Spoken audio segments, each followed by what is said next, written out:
form under that list is the poll, and so far we've got 5.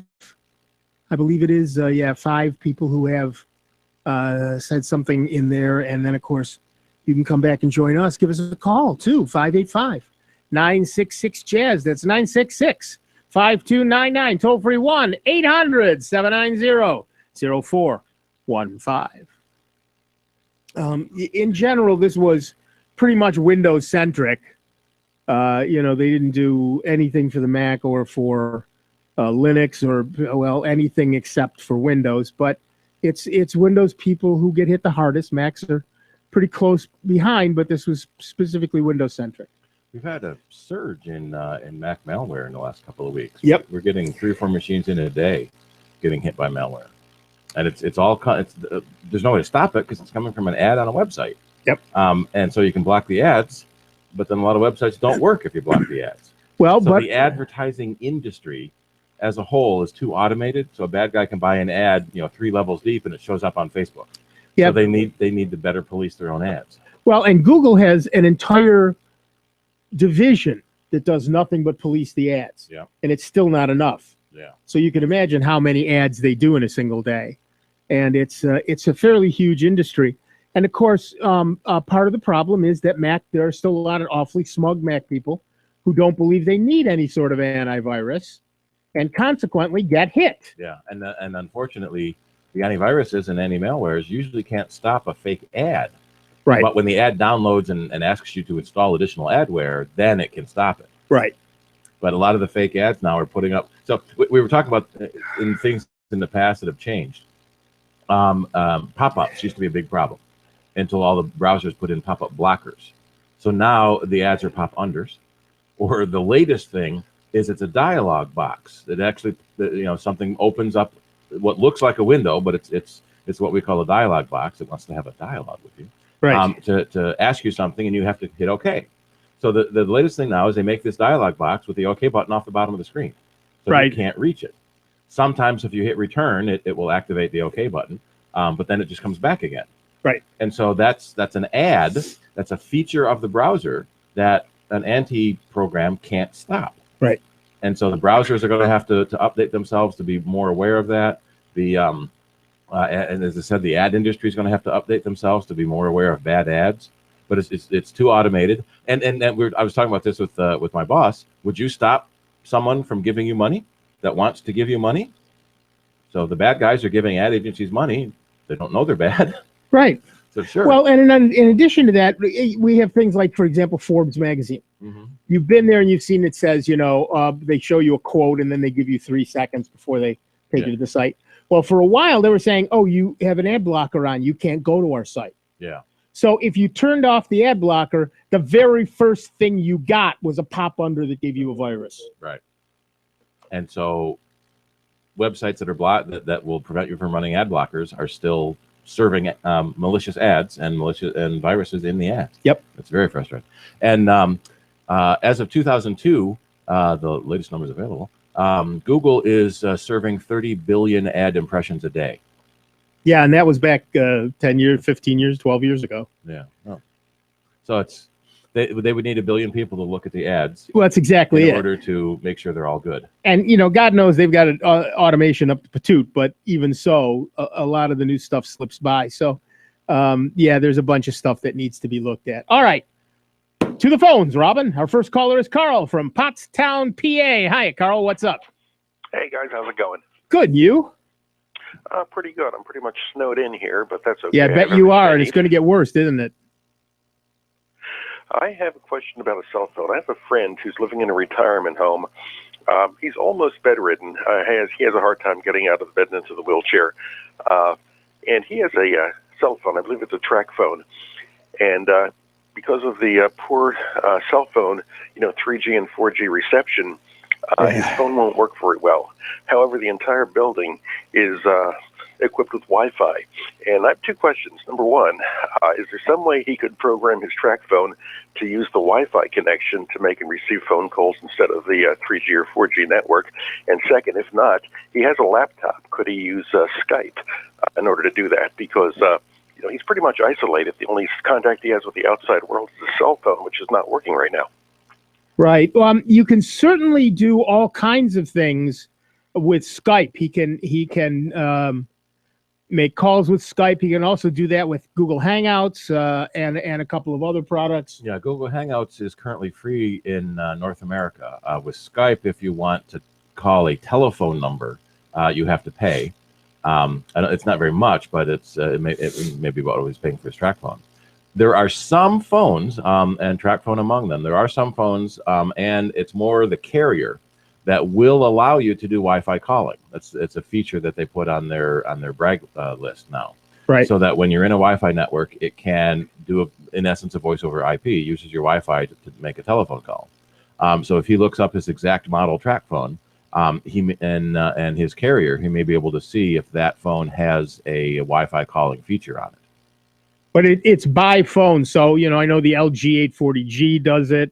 There are a couple of others, but and you still pay for minutes. By the way, they're not gonna take away their ability to charge you for additional minutes at some later point. But you can, depending on the model of phone and the particular carrier, you can use Wi-Fi calling over a cell phone. In addition to that, there's things like Google Fi, which does the same thing. It's a phone you get from Google. A traditional phone rather than a computer phone. Right. Yeah. No. It's a cell phone. Right. It's a traditional cell phone. Right. So it's not a computer phone like Hangouts or Skype. Right. Which you could do on a smartphone without a phone. So like the iPod Touch or iPod, that's what you call yours. Right, I call mine an iPod. Right, an Android phone without phone service. You can use Google Hangouts or Skype. It's like an iPod, only I call it the iPod because it's Android. Right. There's no cellular service built into the device, but it can still make telephone calls over the internet. But yes, TrackPhone does do it, but you have to talk to the specific. Hi, how are you? You have to talk to the specific carrier. Still there? Oh yeah. Yeah. That answers the question. I'll try.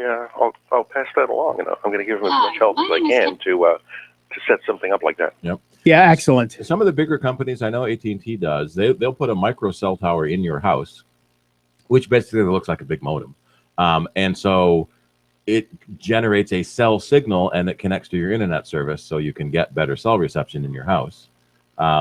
They have their own prices and fee structures for that. And again, that's by carrier. We'll do that. But easiest would probably be just check with the carrier and the particular phone you have, and see if they'll do Wi-Fi calling, and if so, you're done.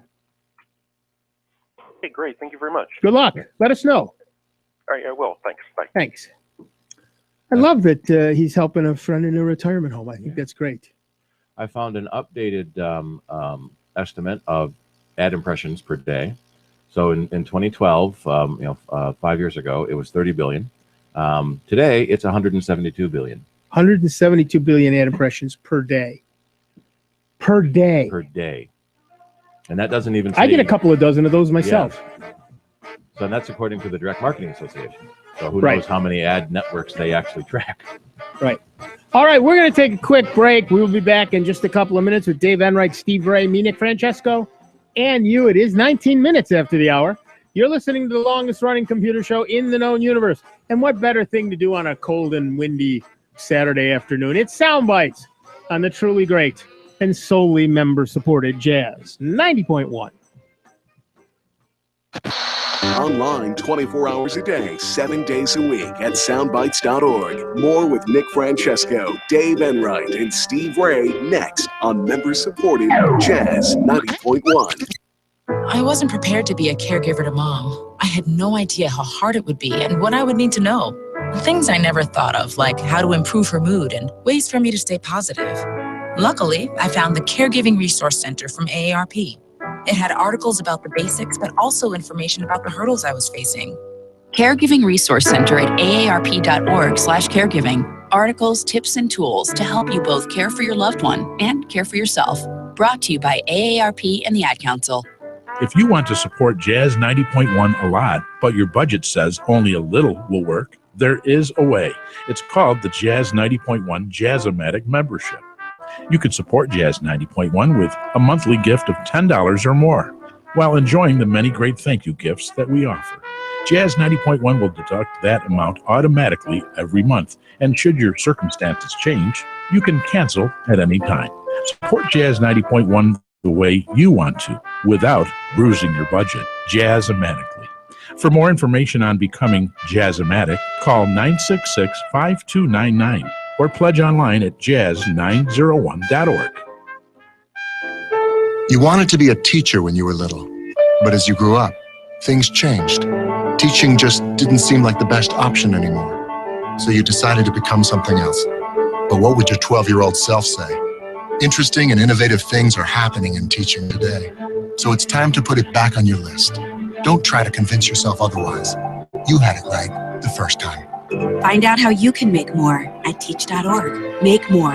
Teach. Brought to you by Teach and the Ad Council. Well, I finally improved my credit score. What? The band is about to be discovered. Rock gods don't need to worry about credit scores. We're supposed to think about how many guitars we've smashed, make ridiculous on-tour requests, tragically break up and blame creative differences. Yeah, I'm not banking my retirement on a band that's never left your garage. When it comes to financial stability, don't get left behind. Get tools and tips for saving at feedthepig.org. This message brought to you by the American Institute of CPAs and the Ad Council. Hi, this is Terry Crews, actor, former football player, and father of 5. I'm also an expert on drama. There's the good kind that comes with having a house full of kids, and there's silly drama like the drama around my percolating pectorals. And then there's the drama you can skip. Skip the drama that comes with not having your high school diploma or equivalency. Find free adult education classes near you and finish your diploma. Visit finishyourdiploma.org. That's finishyourdiploma.org. And leave the drama to actors like me. Brought to you by the Dollar General Literacy Foundation and the Ed Council. The next time you rearrange that messy closet, why not set aside time to put your financial house in order as well? There are steps that can save you money and prevent hassles in the future. Make sure your credit report is accurate. Clean up bad credit by paying bills on time and paying down balances. And dispose of all unnecessary documents by shredding them. For more tips, call the National Foundation for Credit Counseling today at 800-388-2227 or visit them at nfcc.org, a public service from the NFCC. And now your Jazz 90.1 weather. A fresh northeasterly breeze is about the only impact from the big winter storm along the coast here across Rochester, Western New York, and the Finger Lakes. We'll also see a little bit of light lake flakiness early on. Otherwise, clouds will break for some partial sun, and temperatures will climb into the mid-20s. Tonight, look for patchy clouds and starlight. It's going to be cold. Overnight low temperatures into the upper single digits, especially through Rochester, points south. Mid-teens to near 20 lakeside. Sunshine tomorrow, the high and the low 30s. I'm meteorologist Josh Nichols for Jazz 90.1. And currently, right now, we've got light snow, 23 degrees out at the airport, and 25 here at member-supported Jazz 90.1. This is Rob Linton. Join me weekdays from 4 to 6 on member-supported Jazz 90.1. Welcome back, everybody. I'm Nick Francesco. I'm Dave Enright. And I'm Steve Ray. And at 23 minutes after the hour, we again reach out long beyond our coverage area for the radio station. And we're going to talk to Tim in Columbus, Ohio. How are things in Columbus, Tim? It's clear. It's about 25. All right. No snow. No snow? We hate you, Tim. Next caller. Go ahead, Tim. What's up? Okay. My wife has a laptop. She bought it last year. She's got version 10 on it, on Windows 10. Yep. We have a desktop downstairs that's 2 years old, and it's got Windows 7. What must we consider? And there's a lot of promo for upgrading to Windows 10. What must we consider on upgrading the desktop that we have downstairs? There's two really important things and one less important thing. Super important is the speed of the system and how much RAM you have. Mm. The less important thing is how much disk space you have. Free. So you want at least 4 gigs of RAM. Okay. Certainly more is better. Yes, more. How much you got in that desktop? I believe it's 4. That's fine. Yeah. You can certainly run with that. I've got a laptop that runs with that, and it runs just fine. If you're going to do a whole lot of high-end stuff, you might want to go higher, but for the average person, 4 gig is fine. In terms of speed, you want at least an i5, if not an i7, running somewhere close to 2 gigahertz. More, again, of course, is better. But the other thing is how much disk space you have, because you need somewhere around 60 gig, depending, every single person I've talked to, Microsoft downloaded a different amount to their hard drive. The biggest I've seen is 60 gig. The average is actually closer to 30 or even almost 20. But I tell people, you got to have 60 gig free just in case. And for most people, that's also not a problem because disk drives are so huge these days. But once you've done that, you should be good to go. Before that, before on the that, other side, you have to check what software you're running. Yes, especially if it's older versions of programs, they're more than 2 or 3 years old. Check with them to see if there's an update or if it's compatible with Windows 10. Yeah, because they even said, my daughter just ran into this past week. She wound up going ahead and going to Windows 10. It loaded and everything else okay. And the printer they had just purchased said, oh, yeah, it should work with Windows 10, no problem. Guess what? It didn't. It didn't want to work for beans. So she had to literally strip out what she had in there, go back to Windows 7, and the printer's working fine. So you've got to really do your homework and just don't see, I'm getting to the point where now folks will sit there, oh, yeah, it should work. Check if there's any reviews or anything else. See what people are saying, whether this is actually working with the particular hardware and software. And of course, the good news is that you still, right now at least, you still have time. If it doesn't work, test everything. And if it doesn't work, you can go back to Windows 7. Have a backup. All right. Does everybody have to go to Windows 10? Eventually, yes, everybody will be going to Windows 10. Or- Microsoft has stated that eventually Windows 10 will be the only version of Windows they will sell, and that will be available, and they will support, and everybody will be automatically upgraded to Windows 10. So if you don't want Windows 10, you have to disconnect from the internet because it will upgrade you automatically. Yep. Eventually, but they haven't said when, but they said that's coming. And that's why I've said right along. Matter of fact, I was just showing Nick this one Acer Chromebook. Because as of next month, I want to unplug my Windows 7 machine because it works fine. I love Windows 7, and the programs that I have and the printers and everything else works fantastic with it. And I'm just going to go ahead and get a Chromebook because basically I use the internet for, surfing for emails and checking things and all that type of stuff. I can use Google Chrome, Docs. I can use Google Docs, rather. All the photos are saved up on Google Photos free of charge, so everything's right there. And this way, because after Windows 10, he's giving it to you free now. Here's the thing, folks. I was born at night, just not last night. And the thing of it is yes, he's giving it to me free this year, but then next year he's going to be tapping on your door and saying, tell you what, pay me this fee or you've got X amount of days and I'm shutting you down. And guess what? There's not a thing you can do about it because either you pay the fee or you got to go to Ubuntu or something else. So he is going to have full control of your computer. Yep.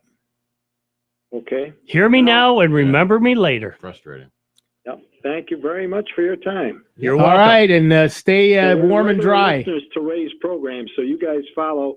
And we've been following you guys for years. Love to hear that. Tell everybody in Columbus. Yeah, please pass the word down there if you can, and get it out there. Thank you very much. All right, have a great day. Thanks, Tim. Bye-bye. There is a Windows compatibility advisor. I'm posting a link now. If you have that Get Windows 10 icon in your system tray, you can right-click on it, and one of the options is Check My PC. And it will check your major drivers and software to see if they're compatible or not. Right. Doesn't necessarily mean other things aren't, but at least it's a Microsoft product, so it will only check Microsoft products. Yeah, and it's just a small list of stuff that they're aware of. Yeah. So that they care about, frankly. Only the Microsoft stuff. Yeah, and Quicken or any of these other programs that you might be using, specialty programs, print drivers, or anything else. They don't care. No, they could care less. burning software, say for your CDs or whatever. Right. They're just not going to really. They don't care. Oh, well, too bad. They don't care. But like I That said, that's stuff- still disturbing to me. I'm sorry to interrupt you. No, go but ahead. it still disturbs me that, and because you can, we've been saying, and you can see the handwriting on the wall. He's giving it to them for free now. And folks say, oh, great, free operating system. And then, mark my words, next year at this time, we're going to hear the whining and crying because all of a sudden they're getting a notice that Microsoft wants, say, $125 per year. Because to- it's a subscription now. It's a subscription, and either you pay it or forget it. You don't get to continue on using it like you can Windows 7 and all these others right now. I had a thought on that too. You may not be able to disconnect from the internet and keep using Windows 7 because eventually the Windows Genuine Advantage is going to run. Yeah. And if it can't talk to Microsoft Server, it's going to assume you're a thief and stop Windows from working. Yep, that's right. I didn't think of that. You're absolutely So right. you got to plug it in, make Oh, sure well, it works. Dave. Yeah, plug it in, make sure WGA works, and then unplug it before Windows 10 installs. Right. It's a very tough thing. Microsoft wants you to be on Windows 10, and they want you eventually to pay for it. I suspect it's the best within- thing for them and their developers if you're all Right. running the same Right. OS. Right. Nothing to do with you. I suspect in a year or so, I will be adding to the security tango with the get off Windows Rumba or whatever I'm going to call it, which is here's how you put all of your documents in Google Docs. Yeah.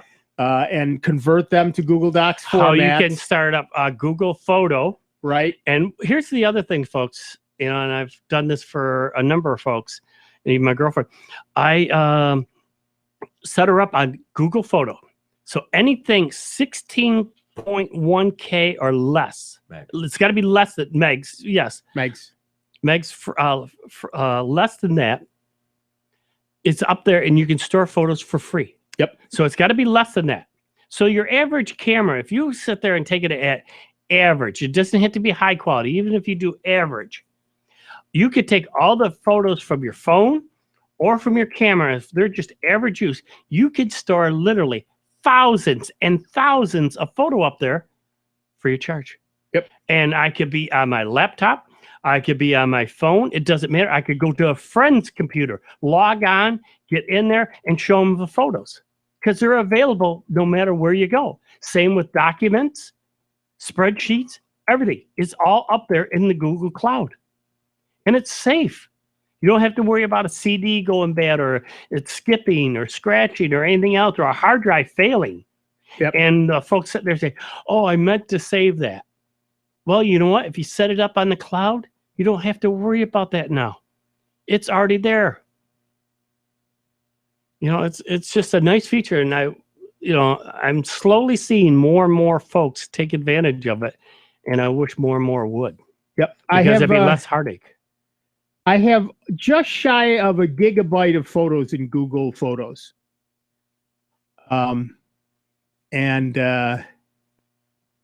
it doesn't really count against my storage. But it's 16.1 megapixels, is it? 16 megapixels, yeah. Yeah, 16.1 megapixels. So if it's less of that. Right. So what I did was I set my phone's resolution to 16 megapixels. Yeah. So all the photos that go up are free. Yeah. And I've got tens of thousands of photos up there already. Oh, because I also uploaded a whole bunch that I had and said, go ahead, reduce them to the free size. So I've got my set that I keep backed up here on Earth. Yeah. And then the ones that I can look at every day, which I'm looking at them on a computer screen anyway. So the fact that they're slightly lower resolution is completely unnoticeable to me.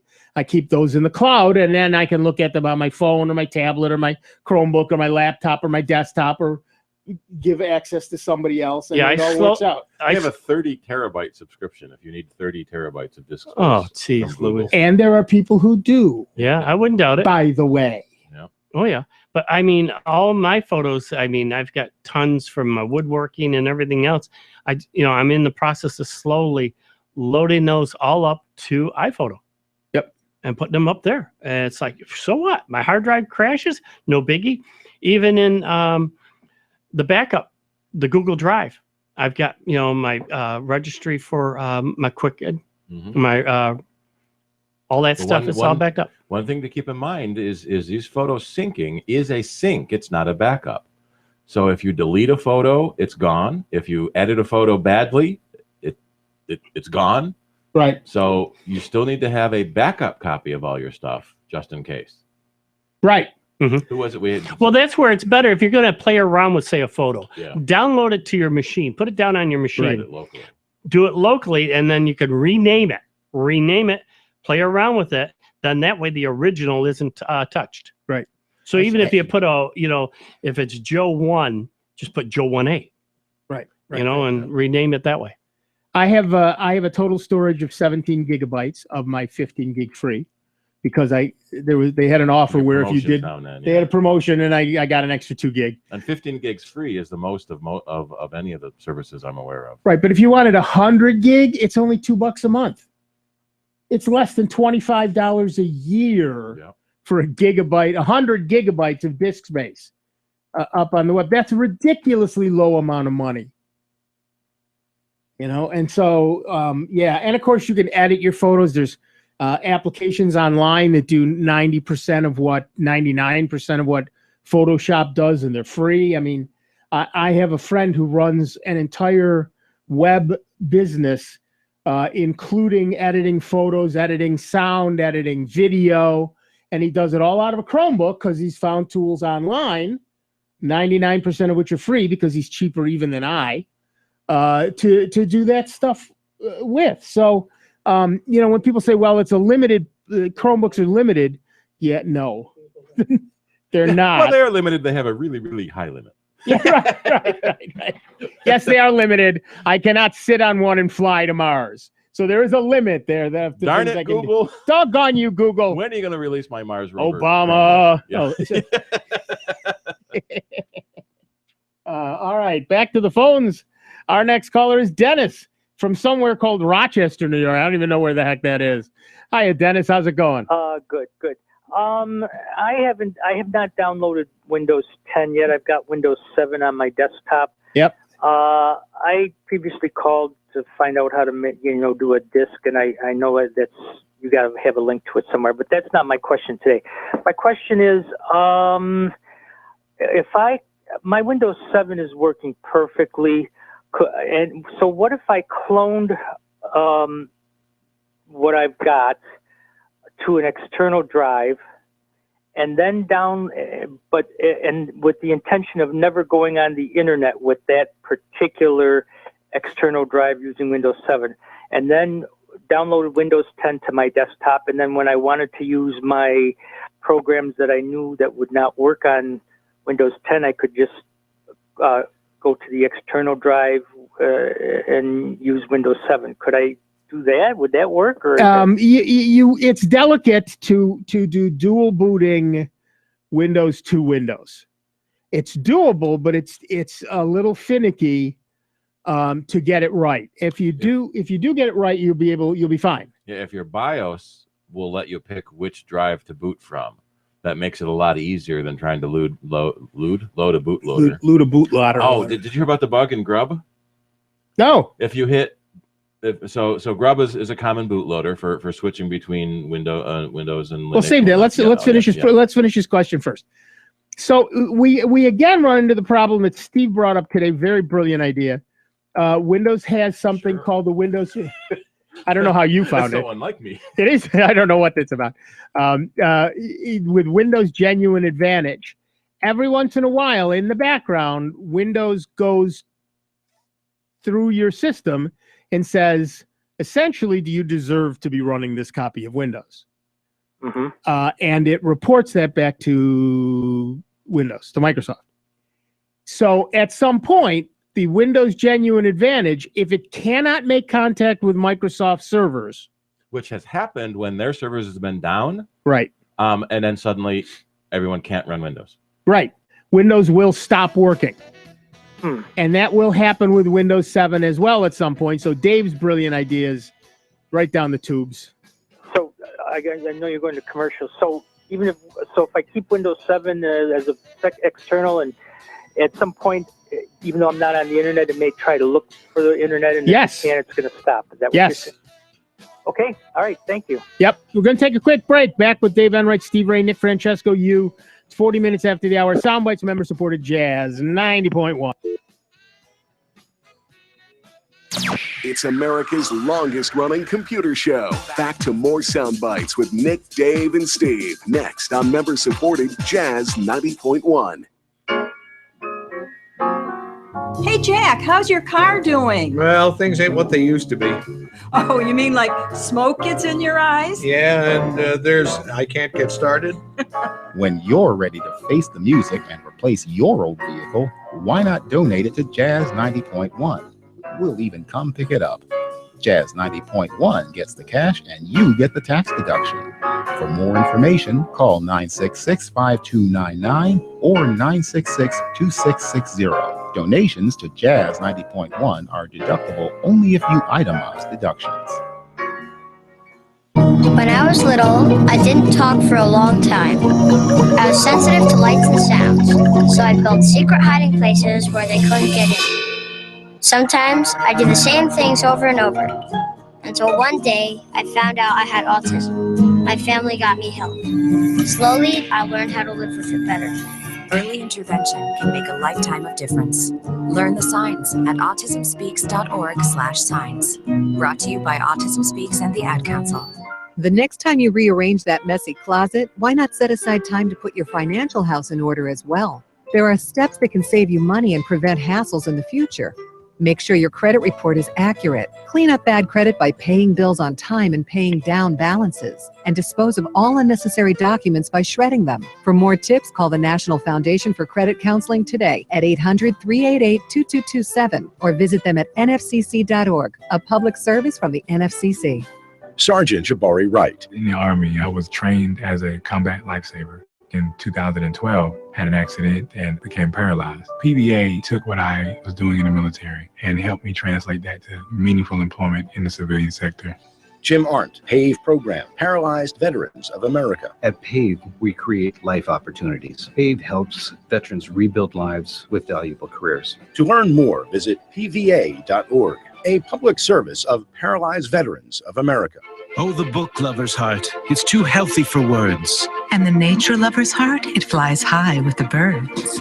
But the heart of someone with pulmonary hypertension, often misdiagnosed as asthma, is unbearably stressed and can fail. At the Pulmonary Hypertension Association, we want PH patients to have a heart that is strong for a life rich and long. We're putting our heart into finding a cure. Learn more at phassociation.org. That's phassociation.org. Well, I finally improved my credit score. What? The band is about to be discovered. Rock gods don't need to worry about credit scores. We're supposed to think about how many guitars we've smashed, make ridiculous on-tour requests, tragically break up and blame creative differences. Yeah, I'm not banking my retirement on a band that's never left your garage. When it comes to financial stability, don't get left behind. Get tools and tips for saving at feedthepig.org. This message brought to you by the American Institute of CPAs and the Ad Council. Here's the latest Jazz 90.1 weather forecast.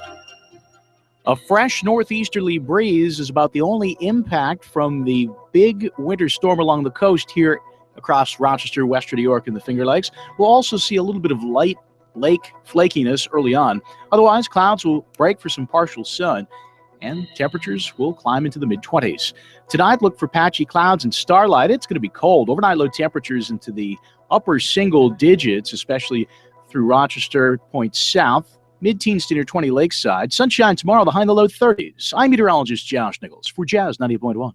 Currently, we've got some clouds, some sun and flurries. It's 23 degrees out at the airport and 24 here at member-supported Jazz 90.1.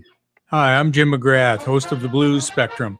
I hope you can tune in this Sunday evening from 7 until 9 for some of the best blues around here on member-supported Jazz 90.1.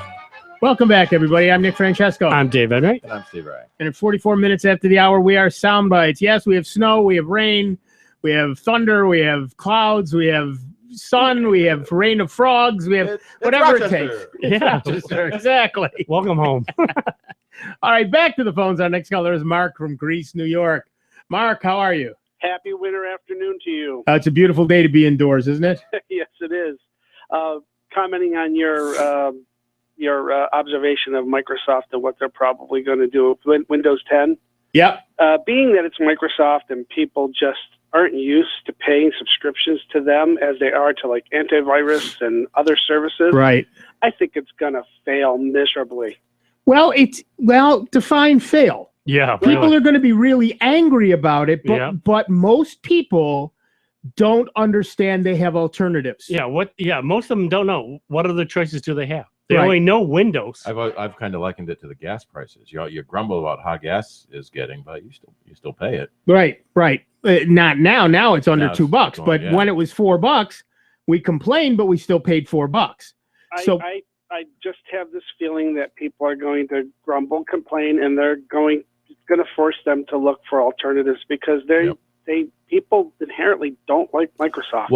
Part of the reason we think Microsoft is moving to a subscription model is people aren't upgrading Windows often enough.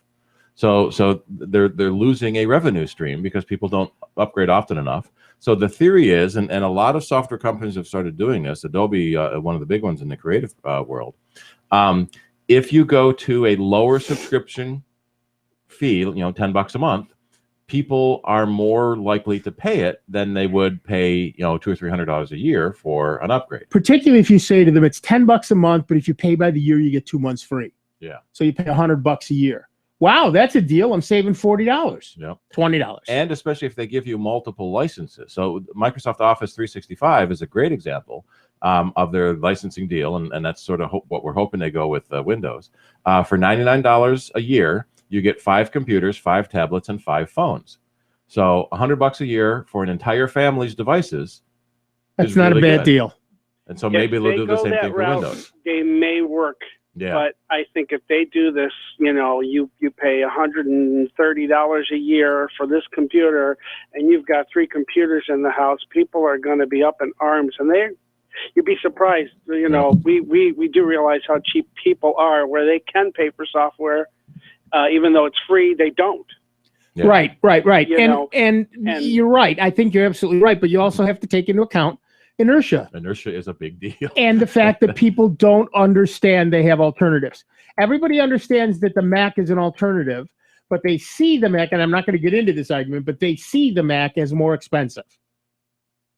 Right? They see it as a more expensive. They see it as a bijou alternative. It's a more expensive. It's higher end. It's blah, blah, blah, blah, blah. All I want is a program that works. Also, there's the inertia of, I know Windows. I understand Windows. I can use Windows. And that argument is almost becoming what's the right word? Not a good argument anymore, because Windows 10 is so different. It's not as different from Windows 7 as Windows 8 was, but it is different. It's harder to find where things are if you're used to it now. And so that was Apple's marketing plan when Vista was a failure. You got to learn something new anyway. If you upgrade Windows, you might as well switch to a Mac.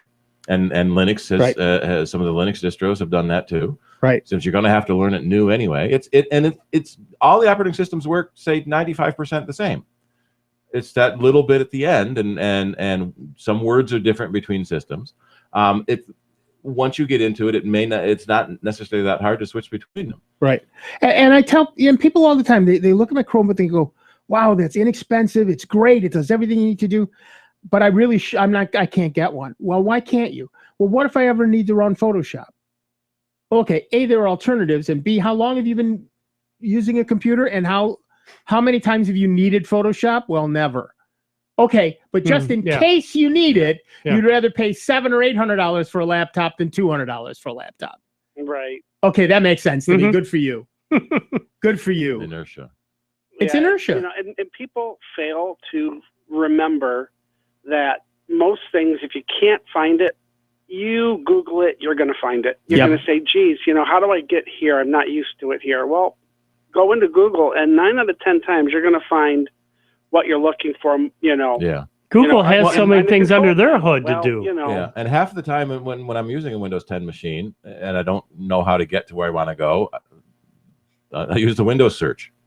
Yep. Yeah. So where do they move control panels to? Because it's not in the Apple menu or the Windows menu anymore. All right, I'll hit the icon and control, and it opens up for me.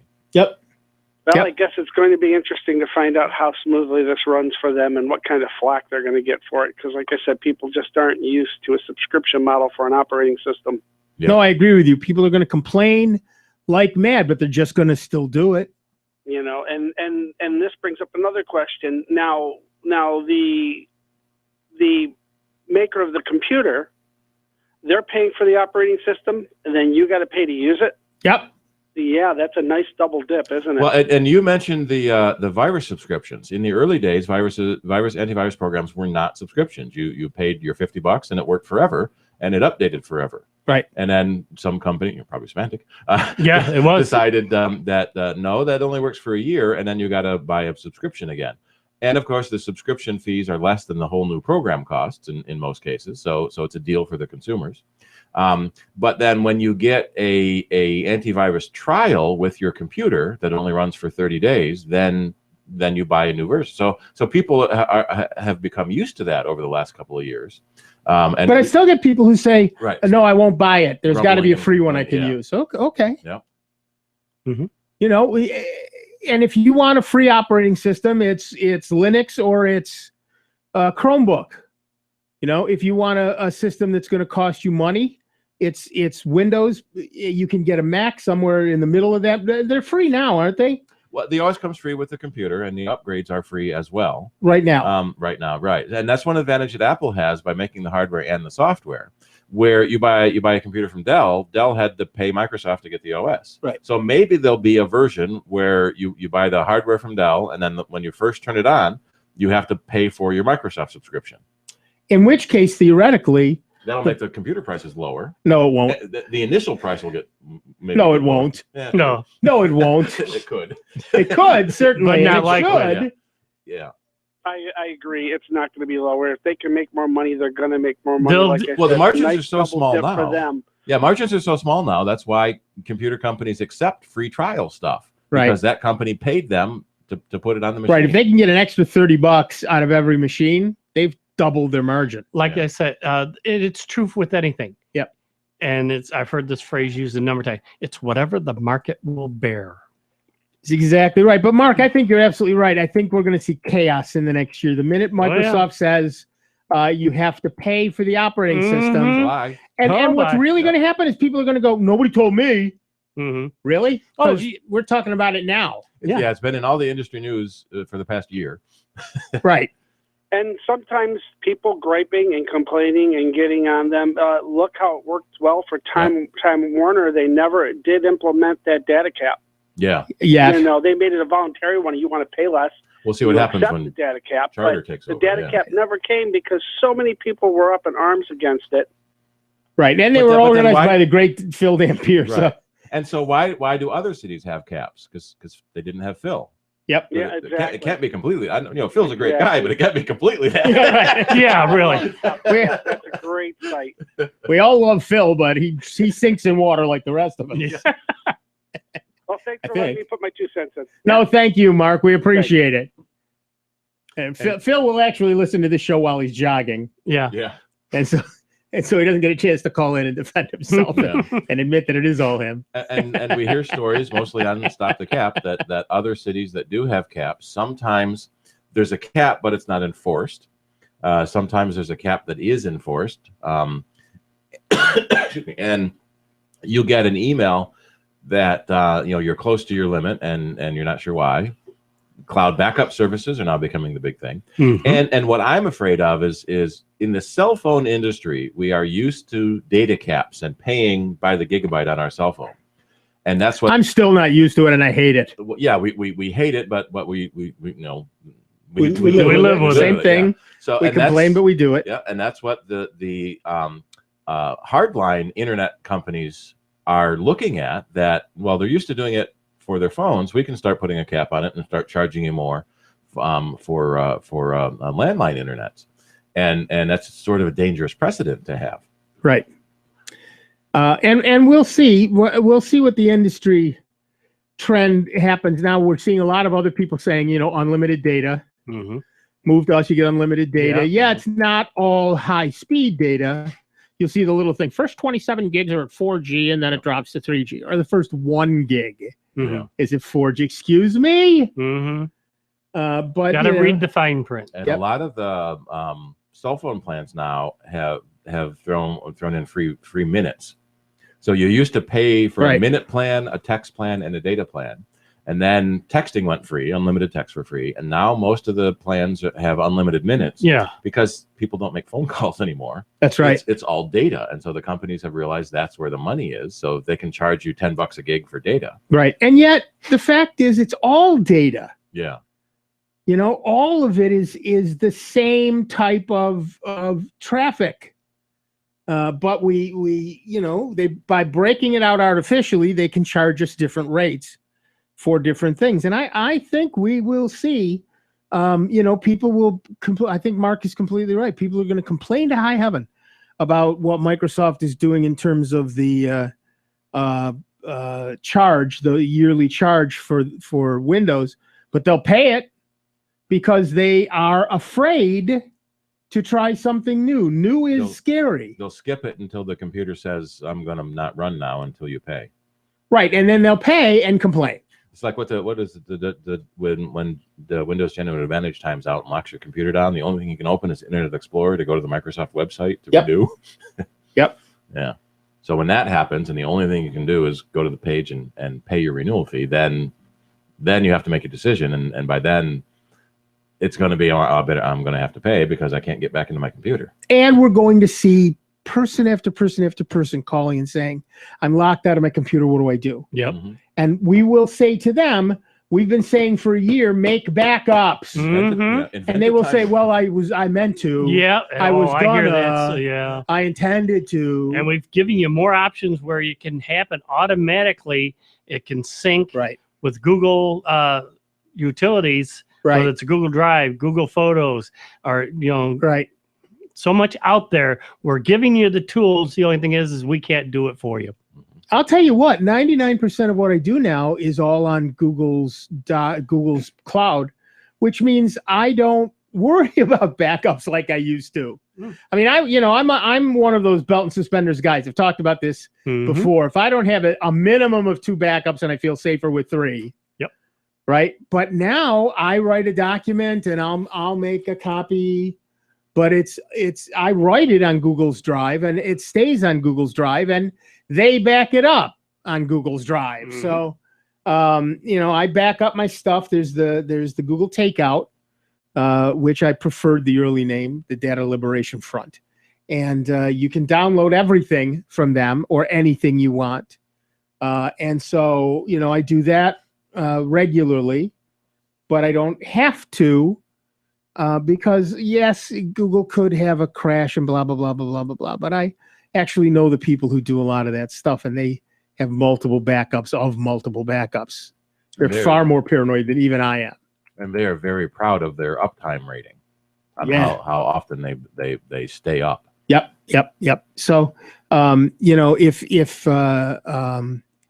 you have no backups, I kind of don't have a lot of sympathy for you anymore. You can always back things up to thumb drives or to an external hard drive or to the web or put it on CD or whatever you want to do with it. And it only takes a few minutes and you're done. And now you have a backup. And doing that with regularity is part of you know, being an adult who owns a computer. Listen, we're going to take a quick break. Well, it's a slightly longer break. You've wasted an entire hour of your life with us. You get to do it again in a few minutes. We're going to take a slightly longer break, and then we'll be back with Dave Enright, with Steve Ray, with me, Nick Francesco, and you. It is 59 minutes after the hour. You continue for no discernible reason to listen to the longest-running computer show in the known universe. That's right. Whether you like it or not, we are Soundbites, and we are right here on the truly great and solely member-supported Jazz 90.1. See you in a little bit. Computer talk you can understand. More Soundbites is next on member-supported Jazz 90.1. WGMC Greece Rochester, a public service of the Greece Central School District. Jazz 90.1. Streaming online at jazz901.org. Special report, blizzard 2016. The snow's already piled up along a line from the southern U.S. up the mid-Atlantic seaboard. And the National Weather Service is warning that winds and heavy snow still to come will produce what they're calling life-threatening blizzard conditions. Correspondent Martin Savage. The storm is almost as if it's getting new energy. Some of that could come from the fact that it's now reaching the Atlantic Ocean. And, well, just face it, there's a whole load of precipitation that can be lifted up from that. And when it is lifted, then dumps, the result can be flooding. Imagine snow on the ground and rising water. That's what many folks along the coast, especially in New Jersey, are experiencing as the combination of high winds pushing water on shore and a full moon responsible for a very high tide are expected to produce more flooding and coastal erosion in the region. I'm meteorologist John Trout. And the flight tracking service FlightAware says more than 5,500 flights within the U.S. today and tomorrow have been canceled because of this bad weather. I'm Chaz Henry. Well, I finally improved my credit score. What? The band is about to be discovered. Rock gods don't need to worry about credit scores. We're supposed to think about how many guitars we've smashed, make ridiculous on tour requests, tragically break up and blame creative differences. Yeah, I'm not banking my retirement on a band that's never left your garage. When it comes to financial stability, don't get left behind. Get tools and tips for saving at feedthepig.org. This message brought to you by the American Institute of CPAs and the Ad Council. I wasn't prepared to be a caregiver to Mom. I had no idea how hard it would be and what I would need to know. Things I never thought of, like how to improve her mood and ways for me to stay positive. Luckily, I found the Caregiving Resource Center from AARP. It had articles about the basics, but also information about the hurdles I was facing. Caregiving Resource Center at aarp.org/caregiving. Articles, tips, and tools to help you both care for your loved one and care for yourself. Brought to you by AARP and the Ad Council. Hi, this is Terry Crews, actor, former football player, and father of 5. I'm also an expert on drama. There's the good kind that comes with having a house full of kids, and there's silly drama like the drama around my percolating pectorals. And then there's the drama you can skip. Skip the drama that comes with not having your high school diploma or equivalency. Find free adult education classes near you and finish your diploma. Visit finishyourdiploma.org. That's finishyourdiploma.org. And leave the drama to actors like me. Brought to you by the Dollar General Literacy Foundation and the Ad Council. I wasn't prepared to be a caregiver to Mom. I had no idea how hard it would be and what I would need to know. Things I never thought of, like how to improve her mood and ways for me to stay positive. Luckily, I found the Caregiving Resource Center from AARP. It had articles about the basics, but also information about the hurdles I was facing. Caregiving Resource Center at aarp.org/caregiving. Articles, tips, and tools to help you both care for your loved one and care for yourself. Brought to you by AARP and the Ad Council. Follow Jazz 90.1 on Twitter at 901jazz. Hi, this is Terry Crews, actor, former football player, and father of 5. I'm also an expert on drama. There's the good kind that comes with having a house full of kids, and there's silly drama like the drama around my percolating pectorals. And then there's the drama you can skip. Skip the drama that comes with not having your high school diploma or equivalency. Find free adult education classes near you and finish your diploma. Visit finishyourdiploma.org. That's finishyourdiploma.org. And leave the drama to actors like me. Brought to you by the Dollar General Literacy Foundation and the Ad Council. Welcome back to America's longest-running computer show, Sound Bytes, on member-supported Jazz 90.1. Get online now. Call 966-JAZZ. That's 966-5299. Toll-free 800-790-0415. Or submit your question by email at soundbytes.org. Once again, here's Nick Francesco, Dave Enright, and Steve Ray on member-supported Jazz 90.1.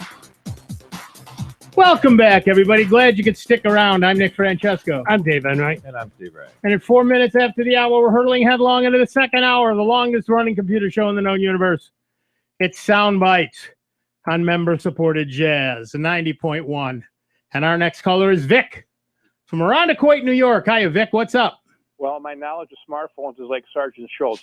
I know nothing. I know nothing. So, that being said, now my wife is on Weight Watchers, and on the site, they did a new site, and she's having a hard time navigating. And we don't have the smartphones yet. We are getting them.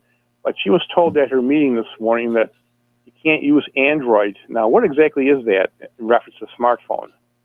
Android is one of the operating systems that smartphones can run. There are 3 main ones. Well, there are 2 main ones in Windows. There's and BlackBerry. What's BlackBerry? There are 2 main ones. There are 2 main ones. Android, which is from Google, and iOS, which is from Apple. So if you get an iPhone, you will be running iOS. If you get a Google type phone, you will probably be running Android as the operating system. And then there are some phones that run Windows OS, and then some phones that run BlackBerry OS. Right. And then there are a couple of others that mostly don't run in America. The big difference, they're very similar. I mean, you can do 99% of the same thing on all of them. The big difference is that some people have only written apps for one or the other. So, for example, Weight Watchers might be one of them. I don't know. I haven't looked. There is a Weight Watchers app for Android. It may not be from Weight Watchers itself. No, it is. So sometimes a company will make their own app, and sometimes a third-party person will make an app for that service. So Weight Watchers does have their own Android app. So I'm not sure why they told you it wouldn't work on Android. So when we do go get the smartphones, we'll just to let them know that we can't get an Android, and then they'll direct us to all the other different kinds, like you just said. Then right, both the Android folks and the iOS folks have their own application store. On iOS, the Apple people call theirs the App Store, and on Google, it's called the Play Store. So you can go to the Play Store, for example. I'm an Android guy. So I go to the Play Store and I can get apps or movies or music or, whatever. And the same if I were and Steve is an Apple guy. So he goes to the App Store to get all the same stuff. And like I said, you will find some things that are exclusive to one or the other, but the vast majority of everything is available on both platforms. Well, thank you very much, Nick. Yeah, absolutely. The big difference is what is your world? If you're in the Apple ecosystem, if you have a MacBook and an iPad and everything else, then perhaps you want to go with the iPhone and live in the App Store in the Apple world. If you've got a Windows machine and you don't have a smartphone, maybe you want to go with Google, maybe you want to go with Windows. Windows really has a much, much, much lower number of things out for it, much lower number of apps. But Android and iOS have fairly equivalent numbers in terms of usable apps. Yeah. I mean, there's about 60,000 fart apps in the App Store that the Android people don't have. So we don't count those. In terms of usable apps, they're about equal. Well, we'll know, I guess, when we go get our smartphones, we'll make sure. Yep. All right. Well, thank you again, guys. All right. Good luck. Have fun. And sometimes a company will have different apps that do different things. I'm looking at the Weight Watchers app. My wife just started Weight Watchers too. They gave her a little tiny pocket computer for doing the points. And so Weight Watchers Kitchen Companion app, which has recipes and plan-friendly cooking ideas, is only available for Apple devices in the iOS on the App Store. The regular Weight Watchers mobile and their Simple Start is available for both Apple and Google. And then their point calculator is also available for BlackBerry and Windows Phone. There you go. So it's kind of ironic. When a company wants to make an app, they have to decide which platform to go first. And so quite often they go iPhone first because that's you can make it's interesting. You make the most money on an iPhone app. You can reach more people on an Android app. Right. And then there's also BlackBerry and Windows. So that tends to be the order they get developed for. Now, it's interesting. I don't see iOS. Right, I don't see iOS on that points calculator. So BlackBerry, though. How many folks still play around with BlackBerry? There's still a bunch of people who use it. It's still... Really? That's got to be slowly dying. Well, here's the thing. The new BlackBerry Priv. The BlackBerry has their own servers. So if I'm a large enough organization, I can set up my own BlackBerry server, and that means my email in particular doesn't go to anybody else. So it's more secure. So that's why so many government or organizations still use BlackBerries, because they control the servers. Gotcha. A lot of private organizations do the same. So BlackBerry really is out there for a lot of places, but in a corporate environment, not in a personal environment. And some of that goes back to the inertia we've talked about. That BlackBerry was huge 10 years ago, right? And most businesses, most governments, and most people would often use a BlackBerry phone.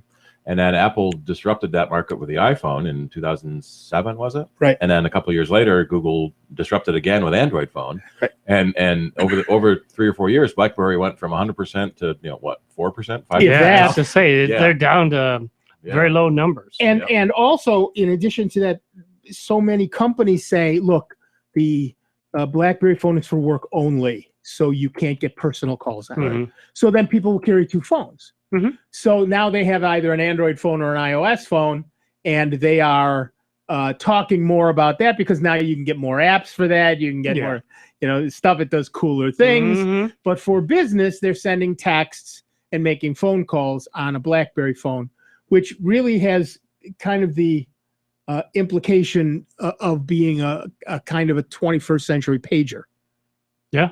Lots of people had pagers for work and phones for themselves. Not smartphones, just cell phones, flip phones. I like this headline. It will soon be impossible for BlackBerry to lose any more market share. Yeah. Because they're already they're at 0.4%. Yeah. Oh, so when you said 4%, you were way high. 100% high. That was a decimal point off. Yeah. just one order of magnitude off. But so there are, and people talk all the time about which one is better. You know what? Neither one is better. No, it's whatever it's whatever fits works your for you. needs. Right. Now my daughter is Apple all the way. She has a MacBook, she has an iPad, she has an iPhone, and that makes her happy. All the stuff works together, everything works great.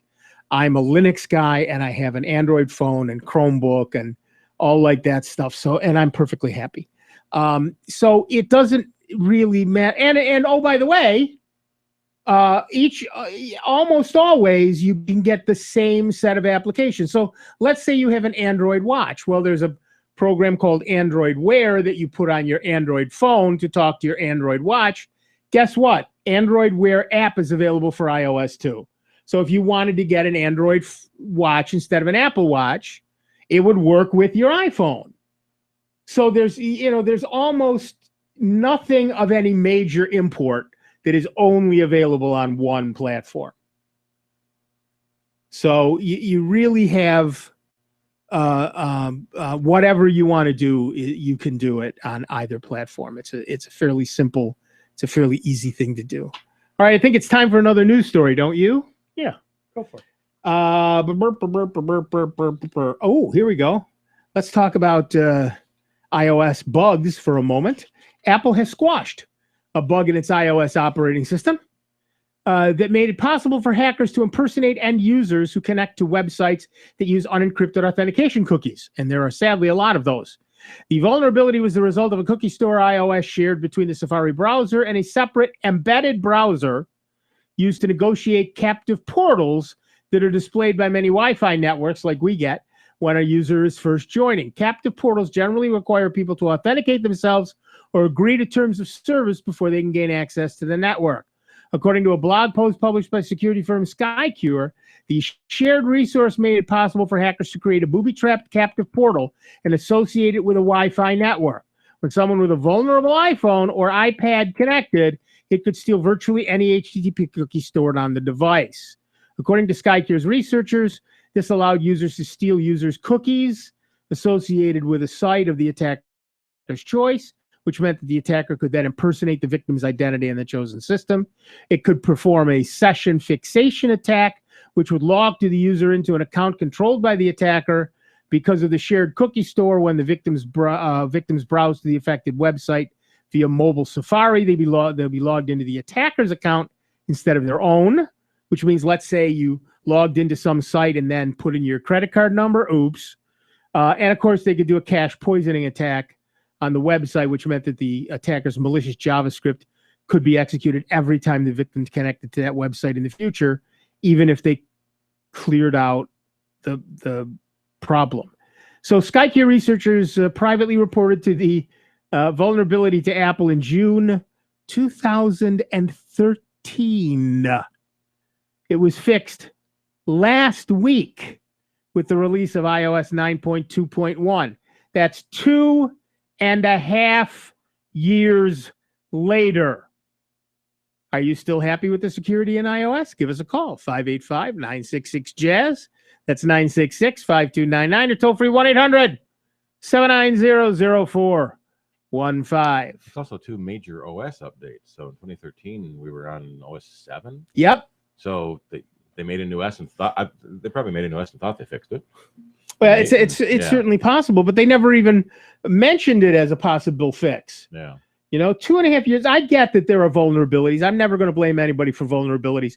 No human being understands anything more complex than a lever. So when you've got 1.5 million lines or 2.5 million or 5 million lines of code in an operating system, I get that there are going to be problems, and you fix them and you move on. Yep. That's the important thing. But waiting 2.5 years to fix something, 2.5 years after you were notified of it, it's not like Apple can't afford another programmer.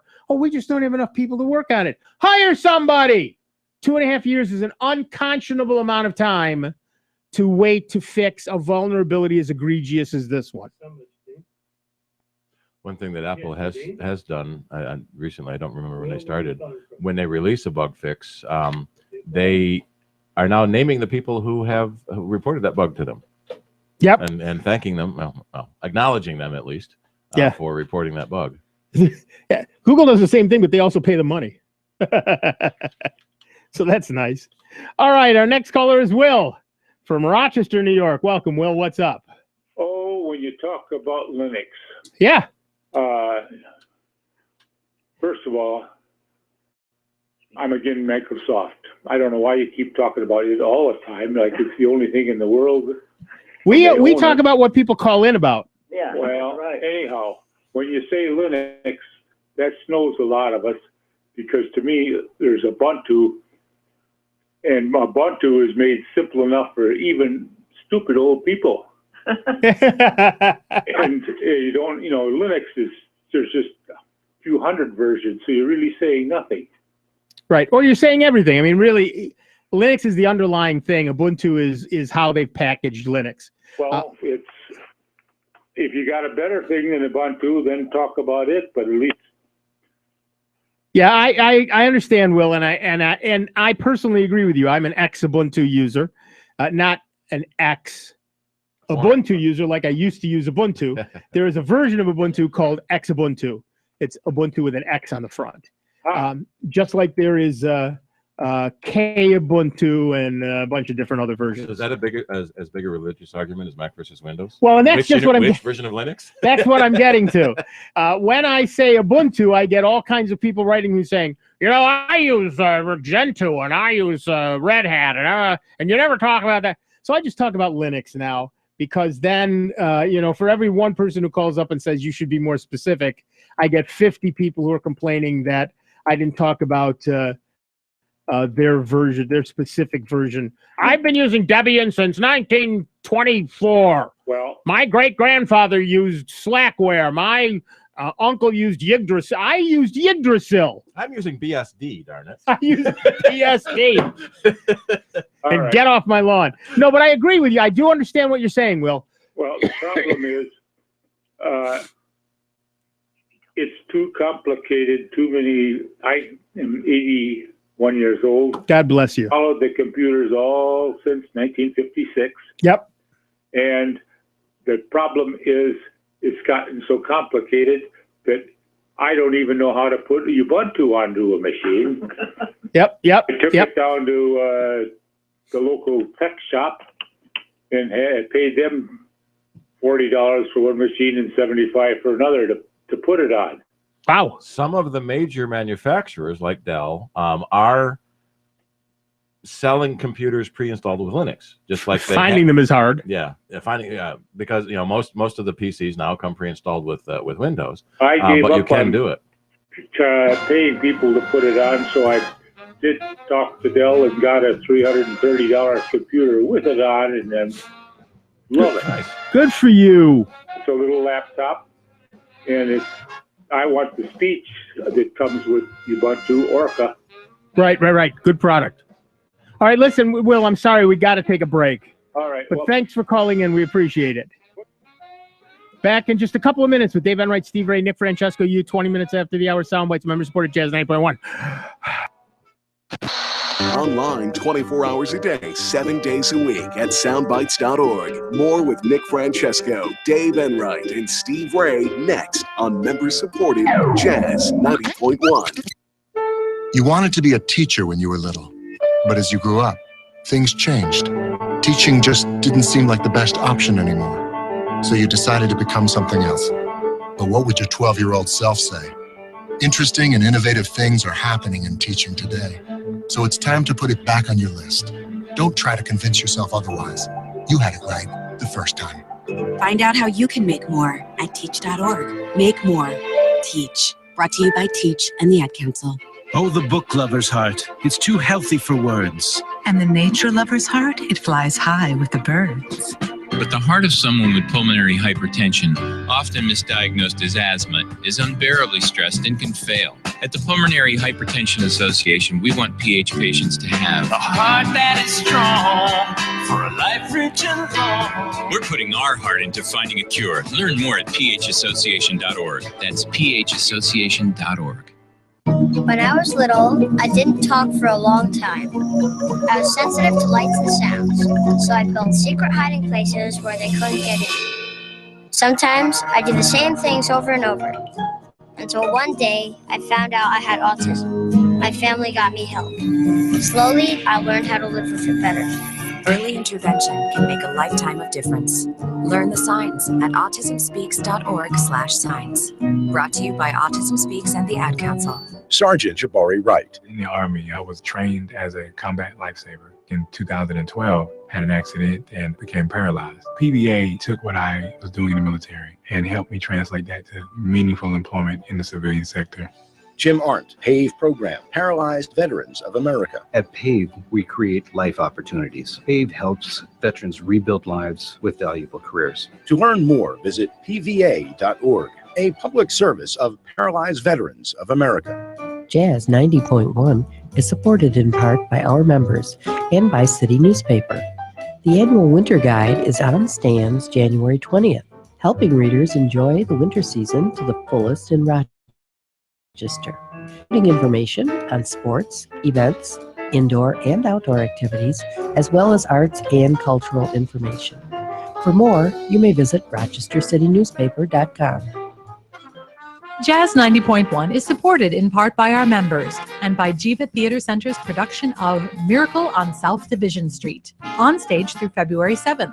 To purchase tickets to see Miracle on South Division Street, you may call 232-JIVA or visit their website, jivatheater.org. What's small, attractive, and worth lots of money? It's the Jazz 90.1 member card, and now it's worth more than ever with the addition of 35 wineries to the list of restaurants, stores, and other businesses in the Rochester area, discounting prices exclusively to members of Jazz 90.1. You can even use your card when you travel in the United States. It's a great way to reward yourself, all while supporting Jazz 90.1. Don't have a Jazz 90.1 member card? Get one by making a pledge of support at the $90.10 level and above to Jazz 90.1. For more information on becoming a member, you can call 966-5299 or make a donation online at jazz901.org. And now, a check of your Jazz 90.1 weather forecast. A fresh northeasterly breeze is about the only impact from the big winter storm along the coast here across Rochester, western New York, and the Finger Lakes. We'll also see a little bit of light lake flakiness early on. Otherwise, clouds will break for some partial sun, and temperatures will climb into the mid-20s. Tonight, look for patchy clouds and starlight. It's going to be cold. Overnight low temperatures into the upper single digits, especially through Rochester, points south. Mid-teens to near 20 lakeside. Sunshine tomorrow, the high in the low 30s. I'm meteorologist Josh Nichols for Jazz 90.1. And currently, right now, we've got 23 degrees out at the airport with some clouds and a few flurries, and 22 here at member-supported Jazz 90.1. This is Matt Shackelford. Join me or Rick Petrie on alternating Tuesdays from 9 to midnight on member-supported Jazz 90.1.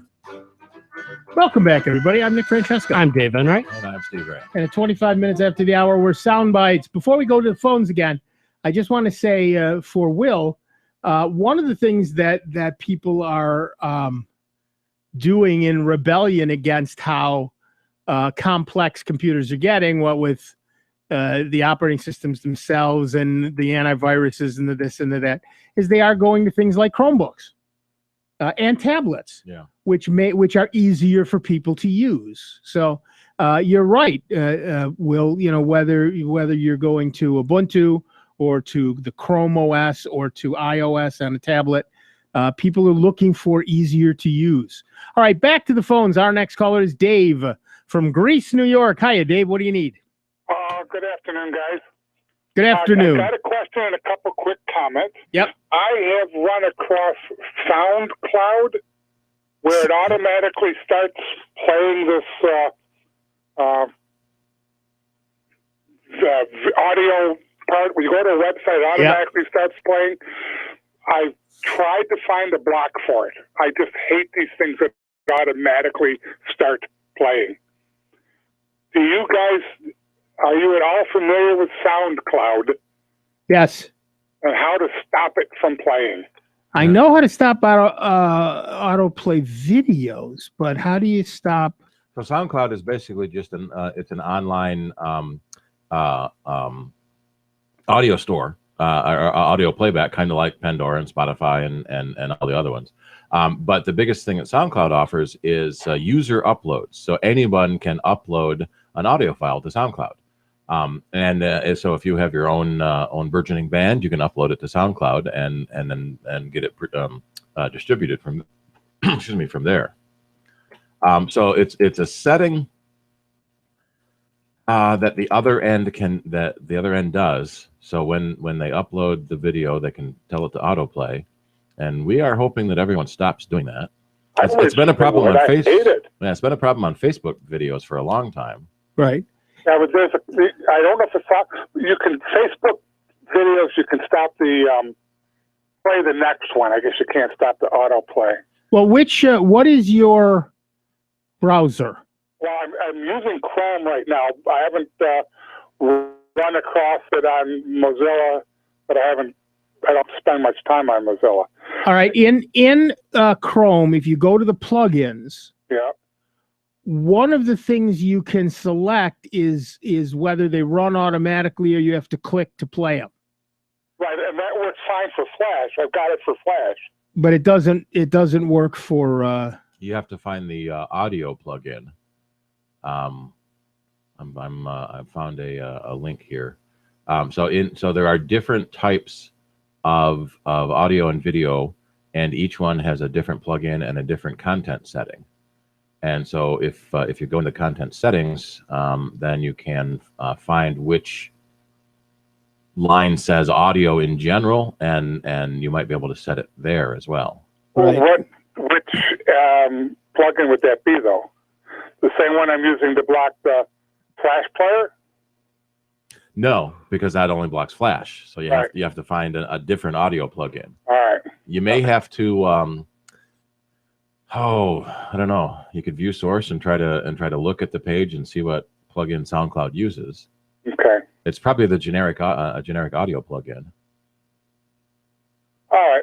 I'll do some more research along those lines. Yeah, we'll find that for you. I ran into a customer this week.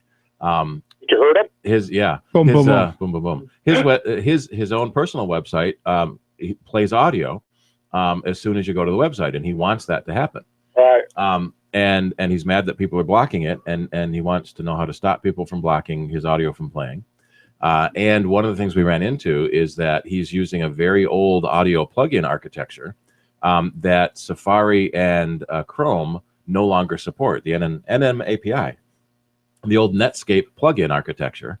Right. So Safari and Chrome have already stopped using that plugin. Firefox says they're going to stop using it this year. So any web-based audio that's using an older plugin has to recode their page to go up to HTML5. But so it's the trick is finding out which plugin that is using, or keep your audio muted until you actually want to hear something. Basically, I'm listening to music, and suddenly I get this other thing popping up over top of it, and I just, no, thank you. A couple comments. People with compatible. There is a compatibility mode that they have in Windows 7, 8, and 10, and I have actually found, even if they don't directly support it, that has worked for almost every program I've tried. Yeah. I've got one program that's like 17 years old, and I love it. And compatibility mode allows me to play it. Right. It looks like in Chrome there is a generic plugin section in the Content Manager where you can say block all plugins or require a click to play that any plugin. So it doesn't. It looks like it's a global setting rather than an individual media content. Oh, what would I search on that? Chrome : / Chrome /settings/content. And I'm going to post this link. Oh, okay, excellent. And my last comment is a quick one on Linux. I've downloaded Linux Mint. I like it. I just don't understand why you can't do a simple thing like drag and drop a shortcut. It just seems like you've been around long enough. Everybody wants to drag and drop a shortcut. I agree with you about that, by the way. The whole world does that. Except you can right click. Yeah. And one of the choices is send to, at least on Ubuntu, one of the choices is send to, and in that section, one of the choices will say desktop, and it becomes actually a shortcut. I found a website. I have to make a bookmark. Then I can drag the bookmark to the desktop, and then it'll create a shortcut. You can't go directly. You have to create the bookmark and then drag the bookmark to the desktop. You can't do right click send to desktop? I don't have it launched right now. I don't think so, but I'm not going to say that I'm correct on that. Do me a favor and look it up and let me know. Okay, You're on Mint, right? Pardon? You're on Mint. I'm on Mint. Yeah, I'd like to know. Okay, Thanks, Dave. Yep. Yeah, it's everything works a little differently. And I agree. I would like to be able to make a shortcut. Yeah, they all have their uniqueness. Right. The problem with shortcuts is that they can confuse you. I had someone who had thought she was backing up a bunch of stuff to an external drive. We get that all the time. And they made shortcuts instead and then threw away the original because what she was doing was cleaning up her hard drive. Yep. We had a guy bring in like a dozen CDs of 10 years of backups of his Quicken file. And no, it was a shortcut to the Quicken application. Right. Not even his Quicken file. Right. So sometimes it's good, sometimes it's bad, and I get that. It's a problem all the way around, though, and I do understand that as well. I'm looking at the content settings, and I'm not seeing. Plugins. Yeah, run all plugin, detect and run important. Let me choose when to run plugin. I guess that's it. Yeah, so let me choose when to run plugins. So it's a little different than the picture I found, and probably a newer version of Chrome. Right. And maybe different because you're on a Chromebook and not the Chrome. Right. Browser. So let me choose what plugins to run, and so there'll be a little, either a broken icon or like a Lego brick looking icon. No copyright infringement intended. Right. On all over your website, because ads are typically plugins, a JavaScript plugin or a Flash plugin, and so when you specifically want that thing to play, you have to click on it to make it start playing. And I think that worked because, in fact, that just killed the whole thing, which is right. Well, yeah, it'll make most websites look really bad because it'll be full of these blank holes. Right. But then there's an exception list so that you can say this plugin is always allowed to run. Right. And you don't have to click on it. What I love is there are websites now where it comes up and says, "Oh, I see you using an ad blocker. That's cool, but you should know we make money off of ads. So please, if it's okay, would you unblock our ads?" Mm-hmm. That's as long as you don't serve me malware, as long as the ads aren't annoying and obtrusive. Right. So we need a button that answers back. If you police your ads better, then we will unblock them. Right. Yeah, but you go to websites that are, and I have to say most media sites are this way. There's ads everywhere, and in the middle there's a tiny little bit of actual content. Yeah. I don't want to see that. If that's if your whole point of having a website is just to serve me ads, I cannot go there. That's easy enough. I don't have a problem with that. Some news sites are like that. I want to go and see the news, not a zillion ads. So I typically use Google News. I use Google a lot because it's such a simple website. Just a search button. Google News is just the news, no ads. Right. Unfortunately, Google is the main company selling ads to every other website. Well, exactly. So that's why they don't need to put any on their own. But they do. If you took off your ad blocker, you would see plenty of ads on their site. On the other hand, if you went to rochester.localand1.com for Rochester news, you would only see 4 ads, and they're small and unobtrusive. If you went to Ask Nick, you would see Google ads. But again, I try to keep them fairly small and unobtrusive. Back to the phones. Our next caller is Joe from Cheektowaga, New York. How is it out there? It's alternating between sunny and snowy, so yeah. That just sounds like Rochester. Exactly. Yeah, Rochester, Buffalo. We're not all that particularly far away. For those who don't know, Cheektowaga is a suburb of Buffalo. Yeah, you get lake effect immediately off to the both. east. Yeah, you get lake effect off both the lakes, right? Erie and Ontario. Maybe a little bit from Ontario when we have north winds. Sure. Yeah. We can say, at least we're not Buffalo. But Buffalonians can say, at least we're not Watertown. Yeah.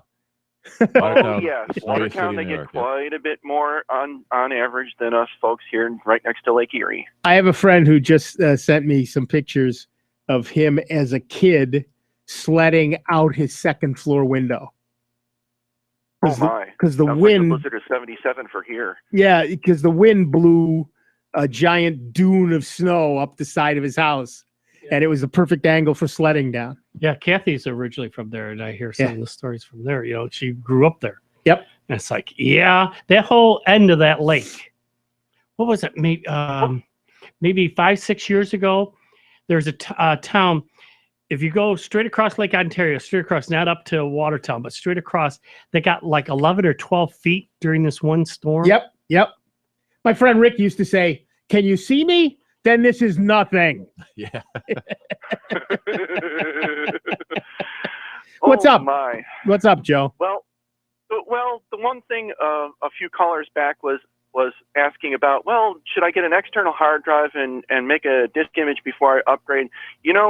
I would suggest everybody should do that, because getting back from Windows 10 to something you had before, like Windows 7, can be problematic at best if you use Microsoft's DAD for, I don't like Windows 10, take me back. Right. And you know me, I'm not a big fan of disk images, but for this one thing, I completely agree with you. You should have a disk image of your Windows 7 machine before you move to Windows 10. Agreed. Well, it's really simple. How much time do you want to spend fiddling with your computer? Yeah. If you take a disk image, that's like, for most disk capacities, you can be up and running within 10 minutes after a total failure. Right. Yeah, imaging a disk is often a lot faster than a file copy, because it doesn't have to go file by file by file. Right. And so imaging is 10 minutes, and a file backup could be an hour. Right. And a restore similar. Yeah. Yep. A lot of people's backup strategy is to assume the drive will never die. Disk image and then, I'm sorry? A lot of people's backup strategy is assume the drive will never die. That sadly is true.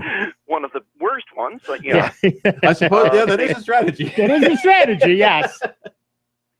They periodically take a disk image and then do intermediate backups. So if their hard drive dies, they can restore their latest disk image to get their operating system and their applications and all that all set, and then they restore from the data backups to get the data since the hard drive failed. Yep. And the problem I have with that, which I've said many times before, is that if there is an issue with the registry, you're just propagating that. Yeah, that is the big downside of disk image is that it takes along all the viruses, all the huge registries, all the dangling registry entries, all that. Yep, which is why I tell people if the reason you're doing a restore of your disk image is because Windows is running lousy, then install it clean and move your data back. But what you said, of course, and if you're moving to 10, then you definitely want to do that image of 7 ahead of time. Hang around till after the break, please. Yeah, hang on.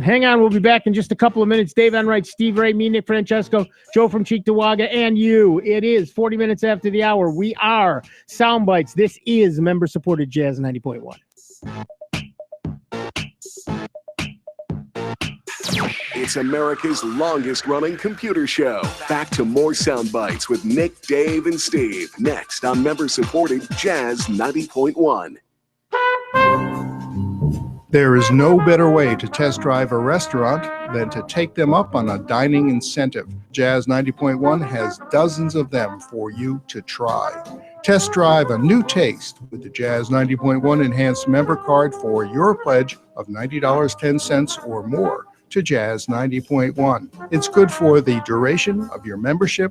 Get the Enhanced Jazz 90.1 Member Card by calling 966-5299 or online at jazz901.org. Hi, this is Terry Crews, actor, former football player, and father of 5.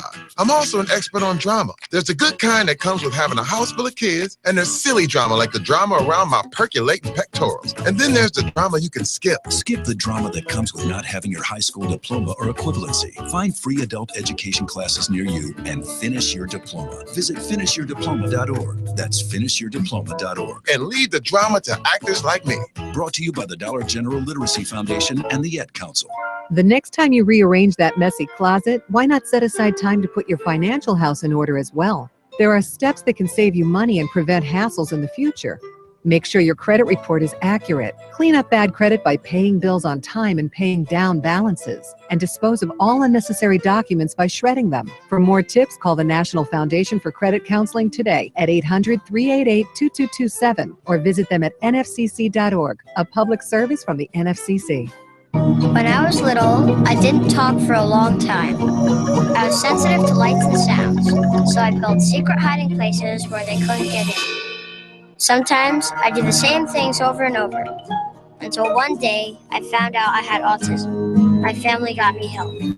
Slowly, I learned how to live with it better. Early intervention can make a lifetime of difference. Learn the signs at autismspeaks.org/signs. Brought to you by Autism Speaks and the Ad Council. Oh, the book lover's heart. It's too healthy for words. And the nature lover's heart, it flies high with the birds. But the heart of someone with pulmonary hypertension, often misdiagnosed as asthma, is unbearably stressed and can fail. At the Pulmonary Hypertension Association, we want PH patients to have a heart that is strong for a life rich and long. We're putting our heart into finding a cure. Learn more at phassociation.org. That's phassociation.org. Sergeant Jabari Wright. In the Army, I was trained as a combat lifesaver. In 2012, had an accident and became paralyzed. PVA took what I was doing in the military and helped me translate that to meaningful employment in the civilian sector. Jim Arndt, PAVE Program, Paralyzed Veterans of America. At PAVE, we create life opportunities. PAVE helps veterans rebuild lives with valuable careers. To learn more, visit pva.org, a public service of Paralyzed Veterans of America. You wanted to be a teacher when you were little, but as you grew up, things changed. Teaching just didn't seem like the best option anymore. So you decided to become something else. But what would your 12-year-old self say? Interesting and innovative things are happening in teaching today. So it's time to put it back on your list. Don't try to convince yourself otherwise. You had it right the first time. Find out how you can make more at teach.org. Make more. Teach. Brought to you by Teach and the Ad Council. Here's the latest Jazz 90.1 weather forecast. A fresh northeasterly breeze is about the only impact from the big winter storm along the coast here across Rochester, western New York, and the Finger Lakes. We'll also see a little bit of light lake flakiness early on. Otherwise, clouds will break for some partial sun, and temperatures will climb into the mid-20s. Tonight, look for patchy clouds and starlight. It's going to be cold. Overnight low temperatures into the upper single digits, especially through Rochester, points south. Mid-teens to near 20 lakeside. Sunshine tomorrow, the high and the low 30s. I'm meteorologist Josh Nichols for Jazz 90.1.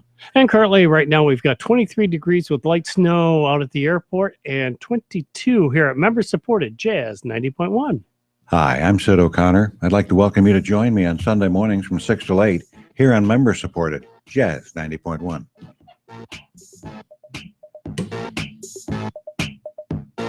Welcome back, everybody. I wanted to get ahead of that skip. I hate that skip. I hate it. I hate it. Welcome back, everybody. I'm Nick Francesco. I'm Dave Enright. And I'm Steve Ray. And at 45 minutes after the hour, we still have Joe from Cheektowaga, New York. There you go, on the line. Go ahead, Joe.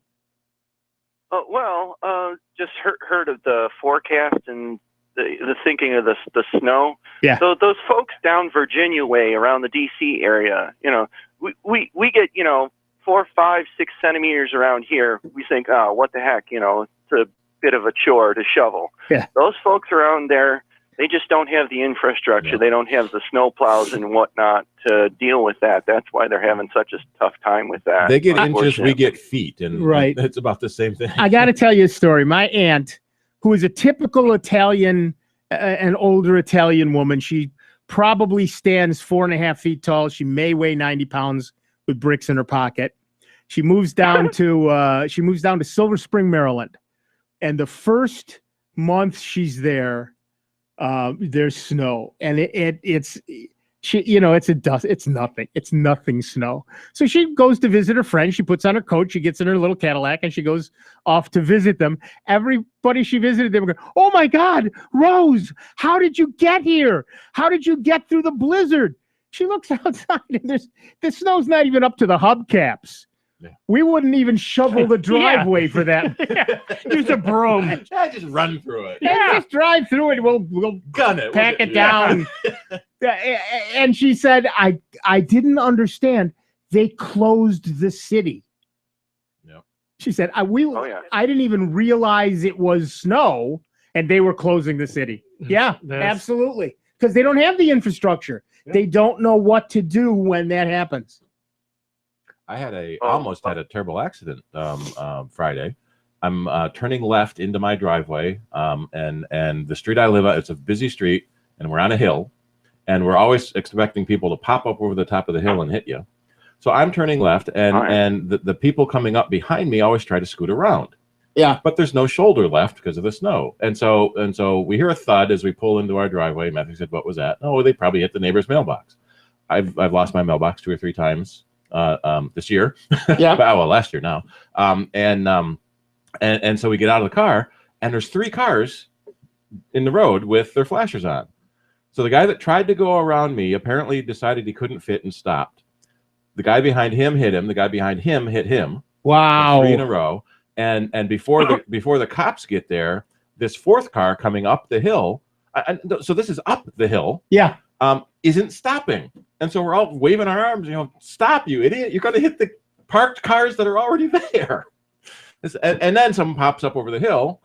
Yep. I can see the tracks in my yard where someone lost control and had to scoot around someone. Missed my mailbox this time. Thank God. Yay. I know the mailboxes don't cost much, but to do it that often. Yeah, right. Exactly. Exactly. Yeah. Why don't you go ahead? Why don't you put your mailbox on a concrete pylon? I knew a guy that did that. He was mad about the snowplow getting his mailbox all the time. So he got a steel mailbox, melted it to an I-beam and sunk it in concrete, chipped the plow. Yep. And the company sent him a bill for the plow. Yeah. So if the plow hits your mailbox, at least that's what I've heard here in town.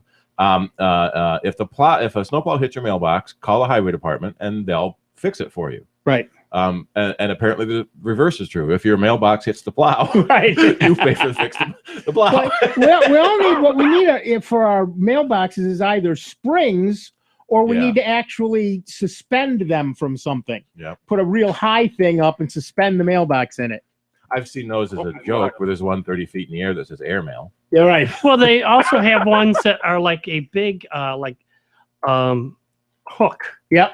They're far enough off the road and they like arch up. Yep. And come over and they hang maybe about 4 foot off the road, up off the road. Yep. But they're like 6 or 8 feet farther Back. off. Yeah. I like the ones now that they have a door on the back, so you can get the mail without walking out onto the shoulder. Yep.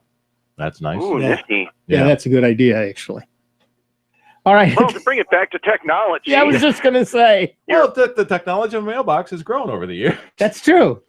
See, back in the olden days, the postman would walk up to the house and hand it to you. My grandfather was Just 3 or 4 times a day. Yeah. Yeah, I can remember twice a day. Yep. Me too. I'm sorry. Go ahead, Joe. Just because you installed Linux Mint doesn't mean you have to use the, let's see, what do they use for Mint? They use the Mate desktop? You can use Mate or the other one, which I forget what it's called. Or GNOME. See, the thing is, chances are, in your distribution, you have several desktops. You can put them all on, and the login program you use will typically have a drop-down saying, oh, do I want a GNOME desktop? Do I want a Mate desktop? Do I want an XFCE desktop? And so on and so forth. So you don't have to restrict yourself to just what was installed by default. You could put XFCE on there and log in and have an XFCE session.